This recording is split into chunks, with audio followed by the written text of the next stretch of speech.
बिस्मिल्लाहिर्रहमानिर्रहीम। अस्सलाम वालेकुम मोअज़्ज़िज़ नाज़रीन, दी नॉलेज ऑफ इस्लाम में आपको खुश आमदीद। प्यारे दोस्तों, आज हम आपको हज़ूर नबी करीम सल्लल्लाहु अलैहि वसल्लम के मौज़े के बारे में बताएंगे। प्यारे दोस्तों, एक मर्तबा एक बूढ़ी औरत अपने बहरे गूंगे बच्चे को लेकर आप सल्लल्लाहु अलैहि वसल्लम की बारगाह में पेश हुई और आकर कहने लगी, या रसूलल्लाह सल्लल्लाहु अलैहि वसल्लम, क्या आप इसको ऐसा नहीं बना सकते कि ये सुने भी और बोले भी। मैं अब बहुत बूढ़ी हो गई हूँ, आप मेरे बेटे को इस काबिल बना दें कि ये मेरे बुढ़ापे का सहारा बन जाए। हज़ूर नबी करीम सल्लल्लाहु अलैहि वसल्लम ने उस बूढ़ी औरत की तरफ रुख मोड़कर देखा तो उस बूढ़ी औरत की आंखों में आंसू आ गए और उसकी आवाज़ में बेमुहताजी सी नजर आई। हज़ूर नबी करीम सल्लल्लाहु अलैहि वसल्लम ने उस बूढ़ी औरत की आवाज़ में दर्द महसूस किया। रसूल सल्लल्लाहु अलैहि वसल्लम ने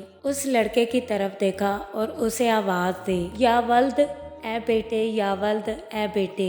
वो लड़का बेधड़क होकर बोला, लब्बैक या रसूलल्लाह सल्लल्लाहु अलैहि वसल्लम। सरकारे दो आलम सल्लल्लाहु अलैहि वसल्लम फरमाने लगे, तुम्हारी माँ कहती है ना तुम बोलते हो और ना ही तुम सुनते हो। वो लड़का बोलने लगा, या रसूलल्लाह सल्लल्लाहु अलैहि वसल्लम, आज तक आप सल्लल्लाहु अलैहि वसल्लम की तरह मुझे कभी किसी ने बुलाया ही नहीं। सुभान अल्लाह, ये है हमारे प्यारे नबी सल्लल्लाहु अलैहि वसल्लम के मौजज़ात। प्यारे दोस्तों, उम्मीद करते हैं आपको हमारी वीडियो अच्छी लगी। कमेंट बॉक्स में अपनी राय का इजहार ज़रूर कीजिएगा और इस चैनल पर नए आने वाले दोस्तों से गुजारिश है कि चैनल को सब्सक्राइब करते हुए जाएं और बेल आइकन को प्रेस करना मत भूलें ताकि हमारा हर नोटिफिकेशन आपको टाइम पर मिल सके। और हज़ूर नबी करीम सल्लल्लाहु अलैहि वसल्लम से मोहब्बत करने वाले कमेंट बॉक्स में सुभान अल्लाह ज़रूर लिखें।